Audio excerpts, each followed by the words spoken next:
Primeiro, boa tarde a todos vocês. O meu nome é Mireille Costa e eu trabalho com a disciplina de redação. E eu estou muito feliz com o convite, porque a redação é super importante no Enem. Alguns cursos ela vale uma nota, digamos assim, dobrada, ela tem peso 2. Em algumas instituições públicas ela tem até peso 3. Então é muito importante que você entregue uma redação de qualidade. Além disso, é a única parte da prova em que ela é aberta, ou seja, você não pode cometer erros ou precisa cometer o mínimo possível. Por isso que a primeira sugestão é que a redação seja a primeira coisa, ou o primeiro trabalho que você faça ao pegar a sua prova. Recebeu o caderno de provas do Enem, a hora que for autorizado folhear o caderno de prova, você vai, folheia, ache o meio desse caderno de provas e procure o tema da redação. O que é mais comum acontecer é assim, vocês pegam o caderno de prova e falam, eu não sei nada desse tema.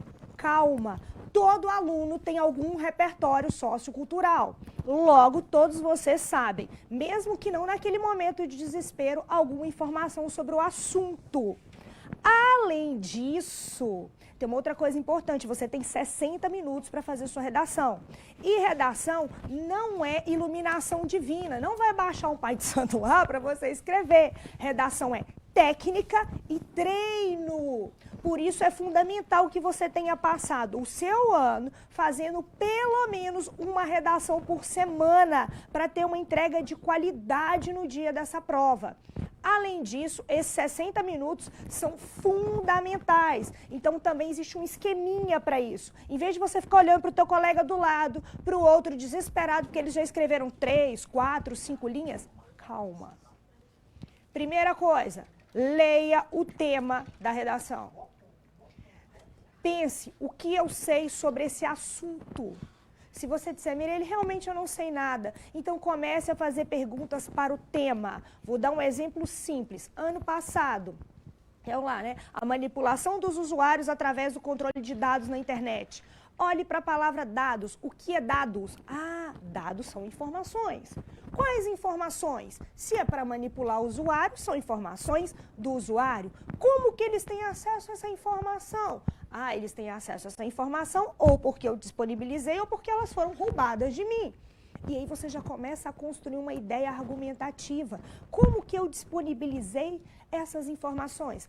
Quando eu baixei um aplicativo e pediu para acessar a minha câmera, os locais que eu fui, através do GPS, as minhas preferências, obviamente os seus dados pessoais foram acessados. Alguns aplicativos não permitem que você baixe o aplicativo sem liberar isso. E ninguém lê aquele monte de regra pequenininho. Aí já está um bom exemplo de como os seus dados são acessados. E isso pode ser uma informação, uma argumentação útil. Além disso, olha o número de crianças que usam os telefones dos pais. Uma criança não tem o rigor para poder analisar aquelas informações. Logo, para jogar mais rapidamente, elas liberam as suas informações pessoais. E seria um argumento extremamente autoral para as redações do ano passado. Então, por isso, eu peço que vocês tenham calma ao receber o caderno de prova. Leiam, primeiramente, o tema. Façam indagações sobre eles, anotações prévias, uma palavrinha ou outra, e vá ler os textos motivadores. Alunos que dizem assim, eu não vou ler texto motivador porque eu vou perder tempo. Texto motivador não está lá para enfeite, ele é extremamente importante, ele é o seu caminho, é o que espera que você, como candidato, diga naquele momento.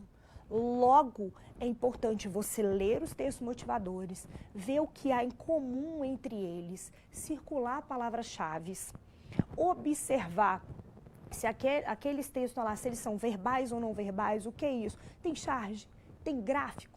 Quais as informações que eu posso extrair dali sem fazer cópia? Eu estou dizendo de análise, eu estou dizendo de você pegar um dado e transformar em porcentagem, se ele tiver em fração, ou se ele está em fração, transformar em porcentagem. Isso é extremamente útil porque vai te ajudar a fazer o seu texto. Então, aquilo não está lá por enfeite. Então, primeira coisa, você leu o tema, você leu as propostas, que estão lá, como diz, aquele roteirinho que eu já disse, o caminho para que você escreva. E aí você vai gastar mais ou menos uns 8 a 10 minutos. E aí você vai pensar assim, quais as referências que eu vou usar para enriquecer o meu texto? Coloca o slide para a gente um pouquinho, para eu conversar uma coisa sobre o texto dissertativo argumentativo. Isso. Por que chama dissertação argumentativa? Tem uma competência A2 que vale 200 pontos e ela avalia exatamente isso, que os moldes do texto seja dissertativo argumentativo. Porque uma dissertação argumentativa é aquela que tem como objetivo convencer o outro da sua ideia. E se você não escreve um texto que faz com que a pessoa que te leia reflita sobre aquilo, pense ou pondere ou até mude de ideia, ele não é um texto dissertativo argumentativo. Você precisa comprovar a sua ideia. E para fazer isso, você precisa usar outros recursos. Por isso que a competência 2 diz que você vai fazer um texto nos moldes dissertativo argumentativo, e eu vou explicar o que é essa dissertação. Ela é técnica, então ela tem uma estrutura a ser seguida, tá? E o que você vai usar além dessa técnica, vamos colocar assim, para dizer assim, isso que eu estou dizendo é uma verdade, você pode acreditar nisso, você pode ser convencido dessa informação. Para isso, você vai ter que recorrer a outras áreas do conhecimento. Essas outras áreas do conhecimento não é uma coisa pronta que eu consigo te fornecer agora. É a sua construção de vida. Vou dar um exemplo, é o que a gente chama de repertório sociocultural ou conhecimento de mundo. Os filmes que você já viu, as séries que você gosta de assistir, as músicas que você curte, as viagens que você já fez, quer dizer, isso agrega ao seu conhecimento. E no momento em que cair um tema, você vai pensar assim, qual filme dessa temática eu já vi? Vamos dar um exemplo, tem muita gente te cotando aí que possivelmente o tema da redação fosse doenças mentais no Brasil. Se for doenças mentais, o filme do Coringa, que foi lançado há 2, 3 semanas, é extremamente atual e você pode citar ele na sua redação do Enem. O Coringa é um personagem que sofreu violência, que foi adotado por uma mãe com problemas mentais e que é uma criança que passa para a vida adulta com problemas mentais. Ele tem alucinação, ele tem devaneios, ele vive uma vida totalmente segregada à margem socialmente. Quer dizer, dá para citar o Coringa na redação inteira como uma alusão, como uma referência na tese, no argumento, na sua intervenção.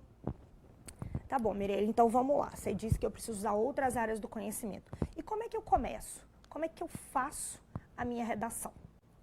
Bom, antes de você saber só como você faz, eu preciso te explicar o que o corretor está de olho, para que você cuide ao fazer.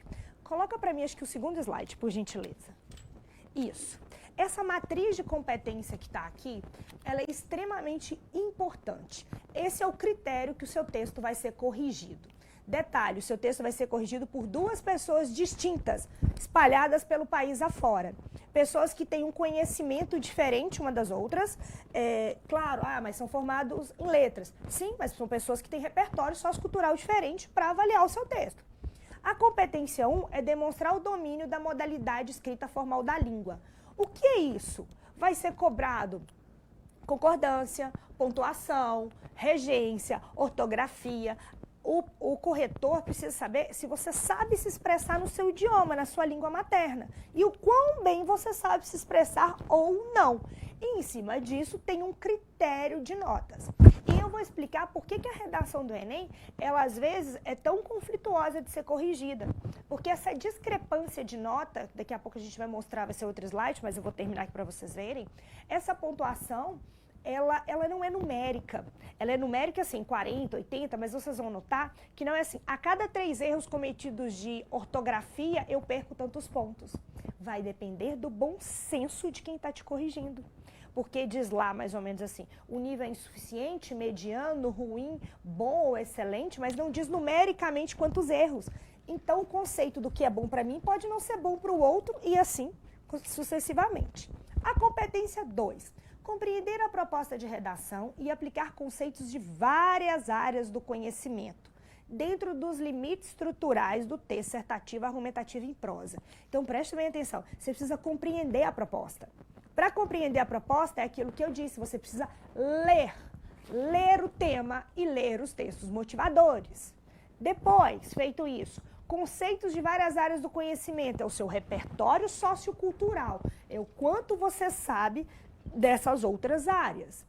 dentro dos limites do texto dissertativo argumentativo. Você precisa saber o que é uma dissertação argumentativa. Logo, essa competência te cobra 3 habilidades: compreender a proposta, aplicar conceitos de outras áreas de conhecimentos e saber fazer um texto dissertativo argumentativo. Vale 200 pontos e é extremamente importante. Competência 3, selecionar, relacionar, organizar e interpretar informações, fatos, opiniões e argumentos de defesa do seu ponto de vista. Aqui é a hora de convencer a pessoa da sua ideia. É um momento extremamente importante, porque aqui você tem que dizer assim: olha, eu estou usando isso como argumento e posso te provar com essa informação, com esse fato, com essa notícia, com essa porcentagem. É isso que você vai fazer para dar credibilidade ao seu texto. A competência 4, demonstrar conhecimento de mecanismo linguístico necessário para a construção da argumentação. Isso aí, vocês já devem ter ouvido falar, é a coerência e coesão. Eu brinco que ela é vida para a sua redação, porque ela faz com que o teu texto flua, com que ele progrida, com que a pessoa leia e compreenda o que você quis dizer. Então, ela atribui lógica e sentido ao que está sendo dito, baseado nisso, e vale 200 pontos essa competência. E as pessoas me perguntam: Mirelle, tem um número de conectivo que eu devo usar por redação? Vai uma sugestão, no mínimo 3 por parágrafo. Se você vai fazer 4 parágrafos, hipoteticamente 12 conectivos no texto. Esse ano, quando saiu o manual, né, do INEP de redação, tinha textos que tinham até 18 conectivos. Logo, isso é extremamente importante. Competência 5, e particularmente eu acho que é a parte mais complexa da redação, porque você tem que resolver um problema que nem o governo federal resolveu, nem o Papa, nem nenhuma instituição pública querida caiu no teu colo resolver. Qual que é a coisa boa disso? A coisa boa é que você pode chamar uma infinidade de gente para te ajudar. Você pode chamar o Corpo de Bombeiro, o Ministério Público, a polícia, a prefeitura, quem você quiser para resolver. Porém, você precisa saber a função de cada um, porque se você disser as funções erradas, aí vai configurar o problema no seu texto. Próximo slide, por gentileza. O próximo slide fala um pouquinho daquelas notas que eu disse para vocês e dessas variações. Olha só, 0. Eu peguei o exemplo só da primeira competência para vocês entenderem, mas isso funciona para competência 2, competência 3, competência 4, competência 5. Então vamos lá. 0. Demonstrar conhecimento da modalidade escrita formal da língua portuguesa. Aí tá ali, 0 ponto. Quer dizer, conhecimento não, desconhecimento. Se a pessoa achar que você não sabe nada, o que vai acontecer? Ela vai te dar 0 nessa competência. Você perdeu 200 pontos. Então, você já não tem 1000 mais. Sua redação vale 800. Porém, vamos parar e pensar um pouquinho aqui. Para você demonstrar desconhecimento, não é um conhecimento precário, você tem que ter cometido muitos erros. Mas aqui não me diz se é 2, quer dizer, desconhecimento não, vou jogar para alto. Bem alto. 10 erros, 15 erros, 20 erros. Não diz quantos erros foram. Então, para alguém julgar que você desconhece a sua língua materna, não tem valor numérico, vai depender da pessoa que está te lendo, ou que te lerá, vamos colocar assim, porque está no futuro a prova, né? E você pode dizer para mim: ah, Mirelle, mas então é sorte? Não estou dizendo que é sorte, porque se você demonstrar conhecimento, dificilmente você vai ficar com 0, né, nesse conteúdo. Mas o que eu quero explicar é que vai haver, sim, discrepância de um corretor para outro, de uma pessoa para outra lendo o teu texto. Porque é pessoal, de certa forma. Mesmo que ele tente ser imparcial, 100% não será. Olha só, 40 pontos. Demonstrar domínio precário dessa modalidade. Né? Fala, com erros diversificados e frequentes desvios. Quer dizer, eu não sei se isso aqui é 7 erros.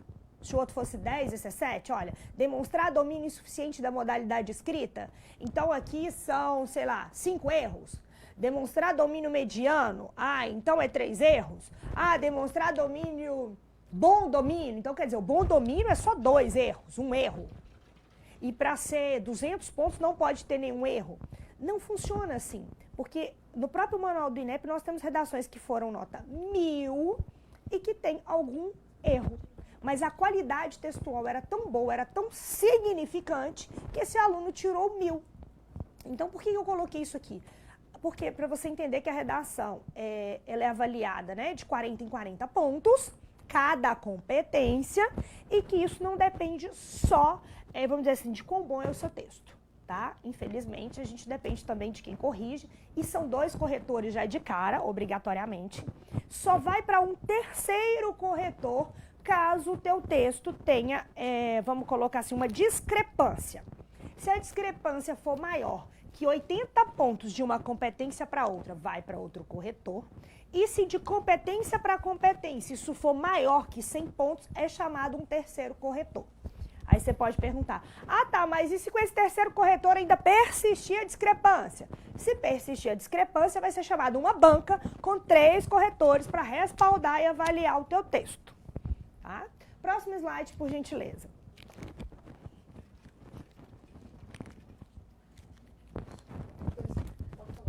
Então, a gente vai conversar um pouquinho também sobre essa estrutura que eu disse do texto dissertativo argumentativo.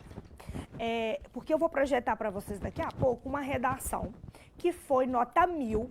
Por sinal, essa redação está no manual do INEP e eu vou analisar criteriosamente com vocês e apontar toda a estrutura de um texto dissertativo argumentativo nessa redação nota 1000. Tá?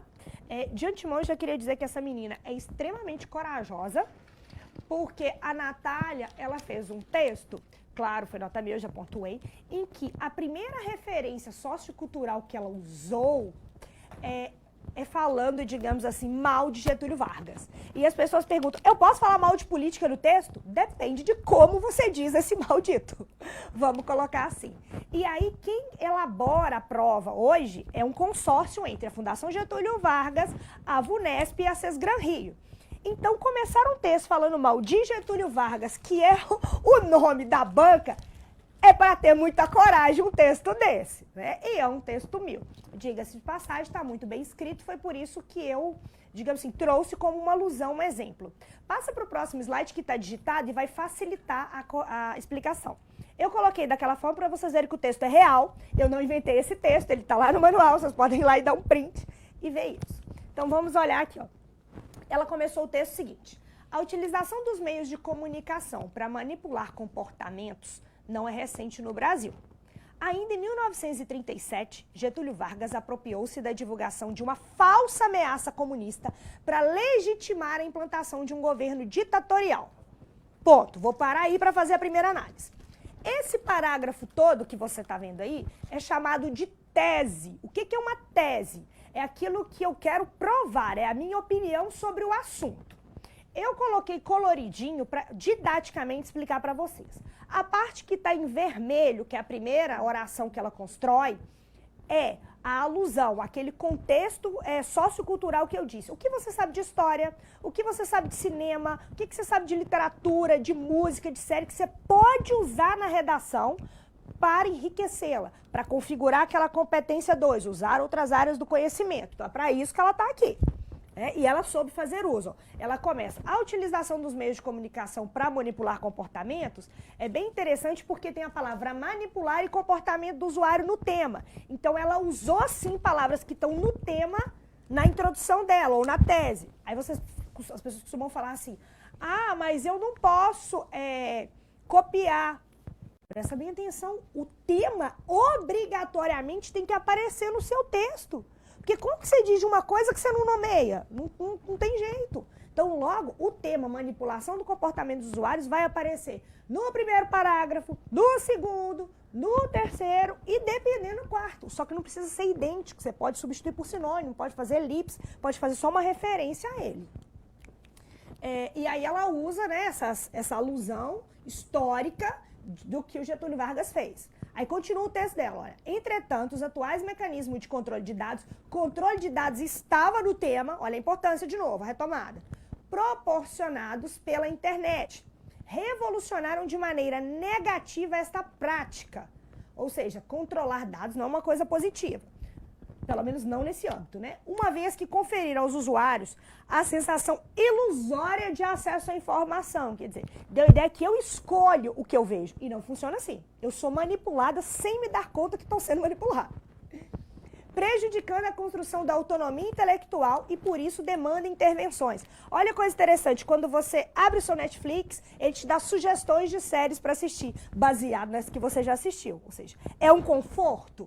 É, porém, ele te limita. Você vai ver sempre mais do mesmo e não uma ideia contrária para fazer com que você não seja manipulado intelectualmente. Ademais, é imperioso ressaltar os principais impactos da manipulação, com destaque à influência nos hábitos de consumo e nas convicções pessoais dos usuários. Deixa eu explicar agora mais precisamente. O que está de vermelho é a alusão histórica, o que está de azul é a ideia dela, é a tese dela. O que ela está dizendo é que, olha, esses dados dão uma sensação falsa e prejudicam a intelectualidade da pessoa, da forma que é usada, porque é usada negativamente ou pejorativamente. Essa é a tese dela. Agora, para dizer assim, por que isso que está em azul acontece? Ah, isso acontece porque influencia o hábito de consumo das pessoas e a convicção pessoal dos usuários, ou seja, aquilo que eu acredito crer não é necessariamente o que eu creio, vamos colocar assim. E o hábito de consumo, quantas vezes eu fui lá e fiz uma pesquisa, vou comprar um tênis, eu preciso comprar um tênis para fazer uma caminhada. Você faz uma pesquisa no Google, daqui a pouco o Facebook está te dando um monte de preço de tênis. Você abre o Instagram, tem um monte de patrocínio de tênis. O que é isso? É uma inteligência artificial, é um cookie, é um algoritmo trabalhando para te convencer daquilo ali. Então, logo você está sendo manipulado sem se dar conta. Até o que a gente fala no celular. Se você não tomar cuidado, tem alguém escutando em algum espectro aí, como diz, vou colocar assim, da reação, né? Para você parar e pensar. Antes da gente ir para o próximo slide um pouquinho, volta a câmera aqui para eu... Uma coisa. As pessoas têm uma preocupação muito grande e falam assim, Mireille, mas eu não lembro na hora. Eu não tenho todas essas referências socioculturais. Eu queria que você ficasse bem tranquilo, porque independente do tema, todos nós temos uma história de vida. Você não pode citar ali na sua redação fatos pessoais. Por exemplo, se o tema fosse, sei lá, violência contra a mulher, você não pode dizer que o seu vizinho brigou com a vizinha e deu um tapa nela, porque o corretor vai googar essa informação e não vai achar. Agora, você pode fazer outros tipos de referência que você tenha visto no jornal, que saiu em algum site que você vê, que tá... Aí, outra coisa que eles me perguntam, eu posso dar coisa que está no Twitter? Se for de grandes veículos de comunicação que tem um respaldo e credibilidade, pode. Você não pode usar de uma conta pessoal, né? Mas que tem uma credibilidade no meio acadêmico e científico, sem problema nenhum. Aí a pessoa fala, mas eu não gosto de história, eu não sei literatura, e o que eu uso? Gosta de história em quadrinho? Pode usar história em quadrinho. Gosta de filme? Pode usar filme. Ah, Mireille, mas eu também não vejo muito filme. Ah, não vejo muito filme? Você gosta de videogame? Pode usar videogame na redação do Enem. Mas eu posso usar videogame na redação do Enem? Pode usar videogame na redação do Enem. Por quê? Porque o Enem é uma prova jovem, feita para jovens de aproximadamente 17, 18 anos. E o que esses jovens fazem? Eles jogam videogame. E vários daqueles enredos, daquelas historinhas, podem sim ser usadas na sua redação. O detalhe é como você usa. Tem que saber construir isso no texto. Não é o que você usa que é importante, mas a forma que você escreve isso. Isso sim é imprescindível. Tá? Vamos voltar para o primeiro argumento dela. Põe aí para mim na tela, por gentileza. Então, só um pouquinho aqui retomando a tese. Se ela falou influência dos hábitos de consumo e convicções pessoais, o segundo parágrafo desse texto tem que falar sobre consumo, sobre compra, e o outro tem que falar sobre convicções pessoais, sobre a sensação de falsa ilusão. Vamos ver se ela faz isso no texto dela. Próximo slide.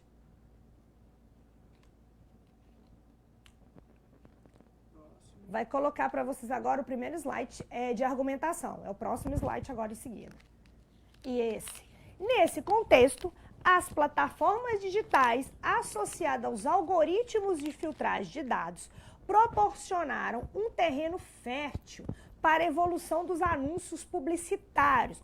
Ela está falando exatamente do que ela entregou lá. Ela disse que essa manipulação serve para favorecer o consumo. Olha como ela escreve isso, que interessante. Isso ocorre porque ela explica detalhadamente como é que isso é feito. Ao selecionar os interesses de consumo do internauta, menino, como que seleciona os meus interesses? De acordo com o que você acessa, com que frequência você acessa aquilo. Baseado em publicações feitas por este, o sistema reorganiza as informações que chegam até ele, de modo a priorizar os anúncios complacentes ao gosto do usuário.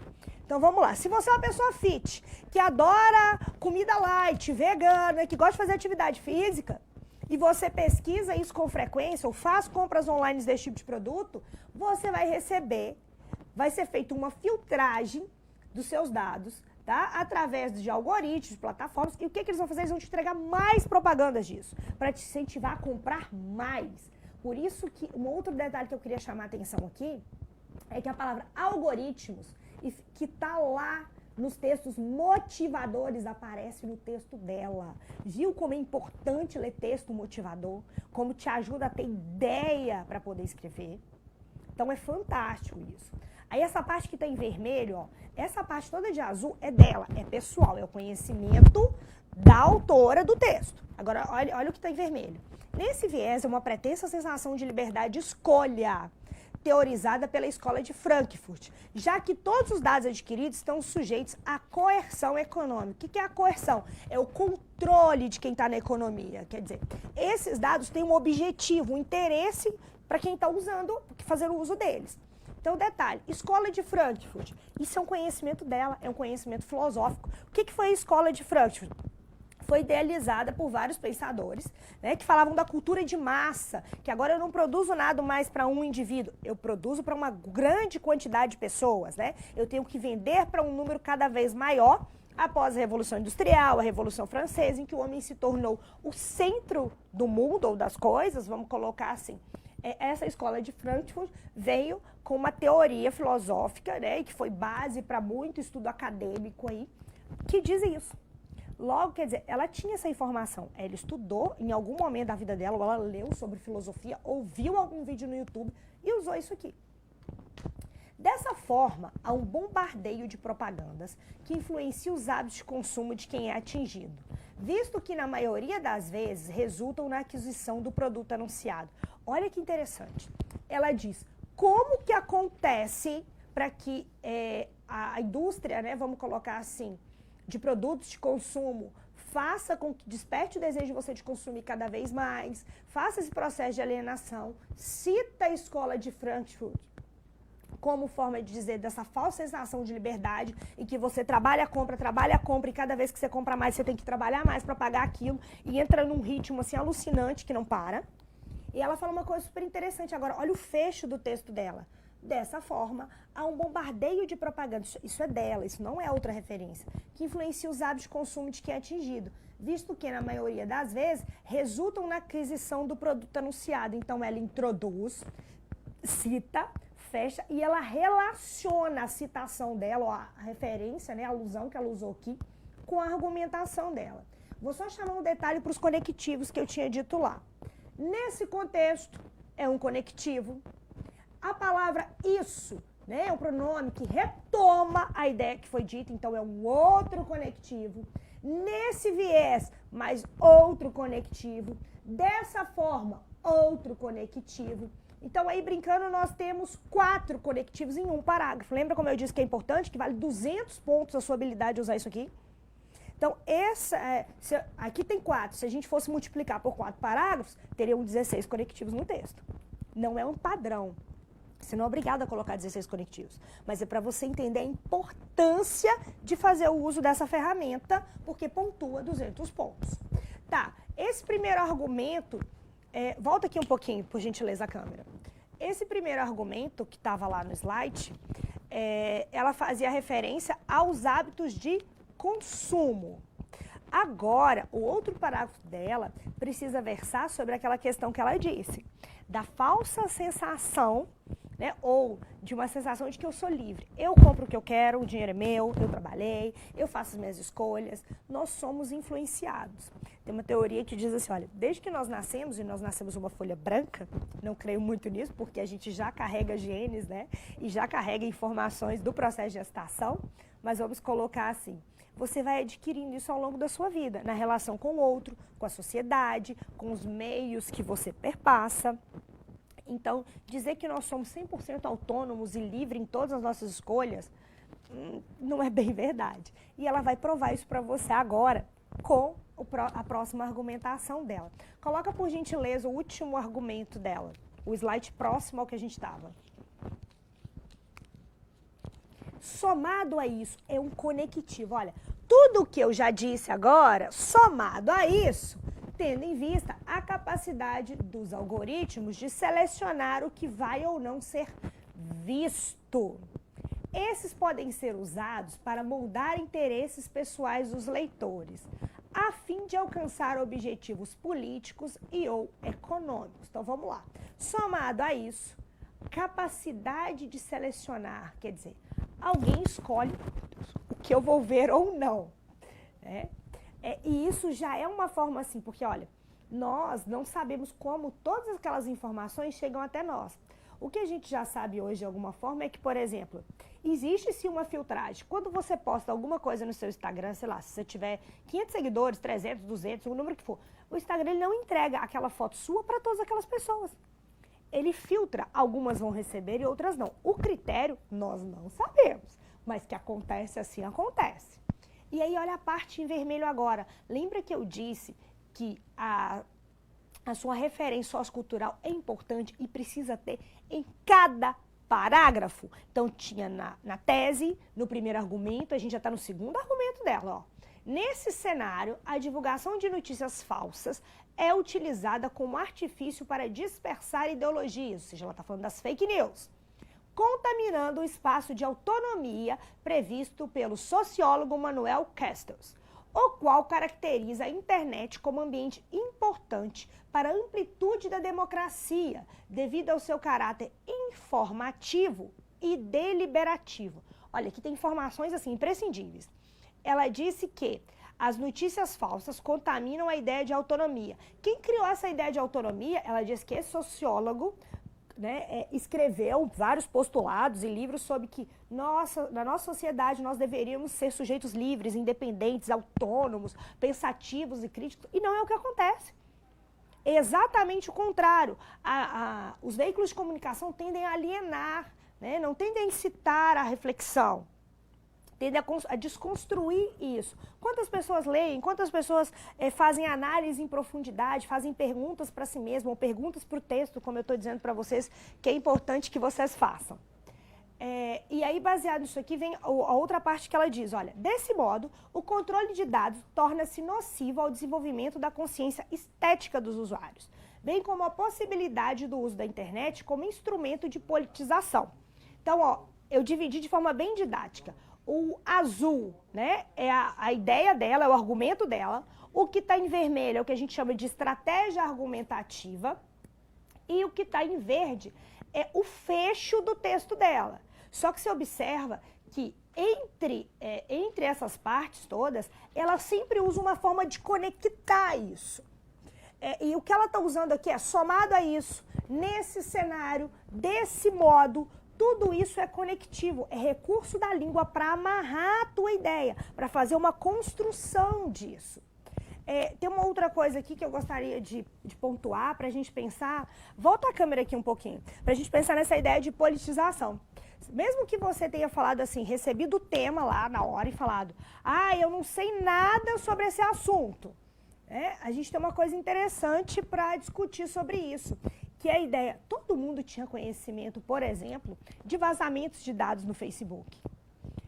Estou esperando a câmera voltar para mim. Tinha informação sobre esse vazamento de dados do Facebook. E não só isso, que foi em maio, se eu não me engano, de 2019. Fora isso, a gente teve também, em relação às eleições nos Estados Unidos, quer dizer, teve notícias falsas. Infelizmente, até no Brasil, toda época política, um candidato, em vez de apresentar suas propostas, faz o quê? Politização negativa, ou seja, ele desconstrói a imagem do concorrente em vez de vender a sua própria imagem. Você podia usar isso, quer dizer, essas informações, esse controle de dados, usado não de forma crítica, de forma a promover o pensamento, mas de modo a desconstruir o que deveria ser feito.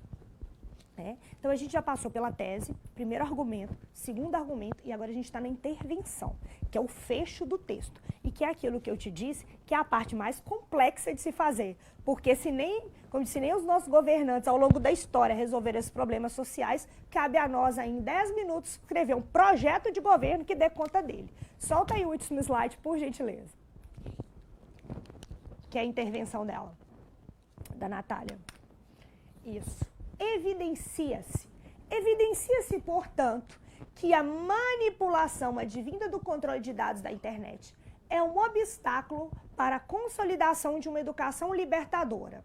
Detalhe, tem gente que pergunta, eu posso começar com verbo? Pode. Tá aí, foi 1000 a redação dela. Pode começar com verbo. Portanto, mas aí, olha o conectivo. Mirella, eu poderia fazer o contrário, dizer assim, portanto, evidencia que a manipulação também. Só que se você começa com o verbo e põe o portanto, linguisticamente essa inversão fica mais sofisticada, mais culta. É melhor vista por quem está te corrigindo. É só um efeito estético, tá? Que a manipulação advinda do controle de dados da internet é um obstáculo. Ou seja, eu estou retomando a ideia. Se os meus dados são controlados de forma negativa ali para mim, ou para incentivar o consumo, ou para alienar, eu não vou ter uma educação que promova o pensamento, a crítica, ou que desenvolva novas técnicas, novas teorias, novas filosofias. Logo, isso é prejudicial, ela retoma o que ela já tinha trabalhado lá. Aí, olha o por conseguinte, eu coloquei de verde. É fantástico esse conectivo, que é para dar ideia de progressão. Olha, após isso, por conseguinte, eu vou te dizer que cabe ao Ministério da Educação investir em educação digital nas escolas, por meio da inclusão de disciplinas facultativas. Por que isso é interessante? Vamos parar e pensar. Já tem uma carga grande de disciplinas obrigatórias. Então, se eu coloco como facultativa, o aluno vai fazer aquele que quer ser um pensante, que quer ser crítico, as quais orientarão os alunos sobre as informações publicadas na internet. Quantas vezes nós, adultos, que temos conhecimento, nos enganamos? Lemos uma notícia, reproduzimos ela por WhatsApp, sem ver a origem, sem ver a fonte daquela notícia, de onde que surgiu aquilo, né? Será que aquilo procede? Quer dizer, realmente é uma medida simples a priori, mas que daria efeito, tá? Eu levar esses alunos a pensar, a refletir sobre o que leem, a fim de mitigar, ou seja, a influência exercida pelos algoritmos. Quer dizer, eu preciso pensar a forma que esses algoritmos tratam isso para me entregar e, consequentemente, fomentar o uso mais consciente das plataformas digitais. Vamos colocar assim, sem querer desconstruir, mas quantas vezes que a gente vê assim, fatos simplórios, sei lá, às vezes até bobos que acontecem, e aquele vídeo viraliza, e aí tem bilhões de pessoas, né, porque é um efeito mundial, a internet é algo exponencial, e aí aquilo assim, torna uma pessoa famosa por uma coisa assim, que qualquer outra pessoa faria. Não desprezando, mas para e pensa. E às vezes você tem pessoas que estudaram a vida inteira, que descobriram uma vacina, um remédio, algo que vai curar milhões de pessoas, e aquilo não é de forma alguma nem valorizado, e as pessoas não têm nem conhecimento daquilo. Quer dizer, é um demérito isso, né? Isso não é uma vantagem, isso é uma coisa negativa. E ela propõe como solucionar isso. Nós precisamos, o que é fomentar? Incentivar o uso consciente, o uso crítico disso. Além disso, é necessário que o Ministério da Justiça, em parceria com empresas de tecnologias, crie canais de denúncia de fake news. Vou parar aqui. Isso aqui é importantíssimo, porque a gente tem o Marco Civil da Internet, que é uma legislação que fala sobre o uso da internet, porém ela ainda é esparsa, falha, nós temos poucas delegacias de crimes virtuais no Brasil, só nas capitais, e não dão conta, e às vezes as pessoas nem sabem que existe essa delegacia para ir lá poder fazer uma denúncia. Mediante a implantação de indicadores de confiabilidade nas notícias veiculadas, como o projeto The Trust Project nos Estados Unidos. Vou parar aqui porque isso é fantástico. Ela diz assim, olha, é preciso que denuncie, e eu vou te dar um exemplo de como fazer isso, ou seja, vou brincar, ela mata a cobra e mostra o pau, ou seja, ela fala, é tão verdade que isso precisa ser feito, que os grandes centros midiáticos dos Estados Unidos, antes de veicular uma informação, eles têm um grupo que verifica a veracidade dessa informação e dessa notícia, ou seja, a seriedade, com o intuito de minimizar o compartilhamento de informações falsas, ou seja, para que isso está sendo feito a fim tem um afim aqui, ó, 1, 2, 3, 4, 5, 6, na sexta linha. Afim é para dar ideia de objetivo. Eu vou fazer tal medida para reduzir tal problema, para minimizar essa situação, para, sei lá, a curto prazo, a médio prazo, resolver isso. E com o intuito é a mesma ideia, de minimizar o compartilhamento de informações falsas e o impacto delas na sociedade. Isso é tão sério que eu vou dar um exemplo assim. Imagine se, quer dizer, e dá até medo, porque nós estamos, né, vou dizer assim, com algumas doenças endêmicas voltando por aí. Então vamos lá, teve, se eu não me engano, a semana passada ou há 2 semanas, um caso de um surto de sarampo. Um surto assim, 5 pessoas, né, foram diagnosticadas com sarampo.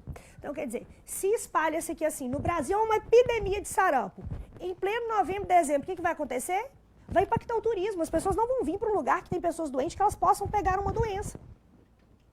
Então, a notícia falsa ela pode ser extremamente danosa. Imagina a Bolsa de Valores, sai uma notícia falsa que uma empresa está quebrando e tem muitos investidores. O que vai acontecer? Uma venda em massa de ações.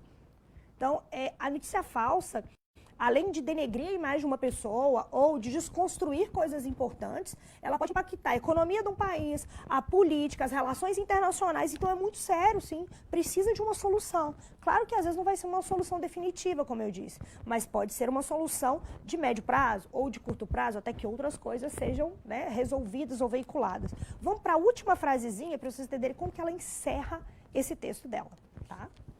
Projeta para mim de novo, por gentileza, o slide que a gente estava. Não o último slide, o que a gente estava. Não, o próximo. Isso, beleza. Feito isso, olha só, ela retoma. Feito isso, quer dizer, se todas essas medidas forem realizadas, a sociedade brasileira poderá se proteger contra manipulação e desinformação. Detalhe, manipulação é a palavra-chave, está lá no tema, está no texto motivador e ela usou no primeiro, no segundo, no terceiro e no 4º parágrafo. Isso é repetição, Mirelle? Não, querido, você pode usar de outras formas, mas você não pode ser acusado de fugir do tema ou de tangenciar o tema. O que é isso? É dizer do tema, mas não propriamente dele. Então, quando você faz uso da palavra que está no tema ao longo do seu texto, você não pode ser acusado disso, você não se perde. Né? Então, isso é extremamente importante para a construção da sua redação. Além disso, eu queria pontuar algumas coisas aqui sobre proposta de intervenção. Volta aqui para mim, por gentileza, a câmera. A gente encerrou o texto dela e agora eu vou falar o seguinte. O que precisa ter na minha proposta de intervenção? A minha proposta de intervenção precisa ter o agente. O que é o agente? É quem resolve aquela problemática. O quê? O que é isso, Mirelle? O quê?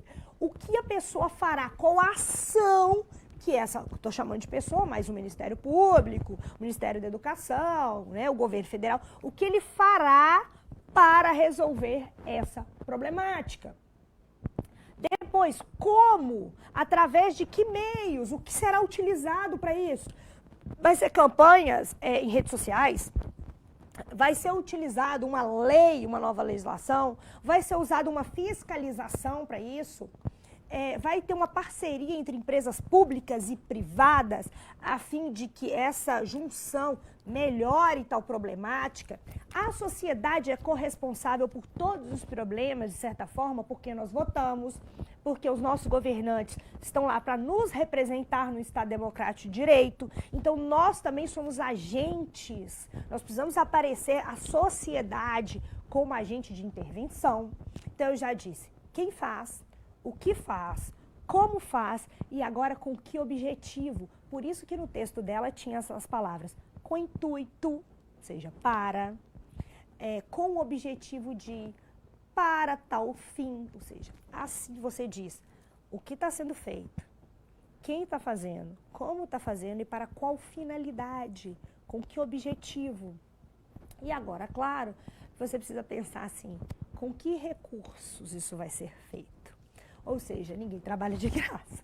Então, hipoteticamente, quando é uma ação governamental, né, que você vai dizer, cabe ao Ministério Público. Tá. Só que quando, às vezes, algum aluno propõe assim, é preciso, vou colocar aí, que tenham mais delegacias de crimes virtuais. Isso demanda um custo para o governo. Então, cuidado quando você pede para o governo fazer novos investimentos. Por que eu estou querendo dizer isso? Porque nós temos um orçamento da União que é fechado, por sinal, desse ano deve estar sendo fechado agora em novembro, né? E ele precisa ser votado e aprovado pelo Senado. Então, uma vez que eu tenho um orçamento para o ano de 2020, eu não posso simplesmente virar e falar, tira mais dinheiro e põe na educação, tira mais dinheiro e põe na segurança pública, tira mais dinheiro e põe na saúde. Não funciona assim. Eu posso relocar recursos. O que é isso? Se a gente ia construir, sei lá, 1 milhão de escolas, vamos fazer 900 mil e o dinheiro dessas 100 mil a gente vai colocar na saúde. Estou dando um exemplo para você entender. Então, relocar recurso é tirar de uma instituição e levar para outro lugar.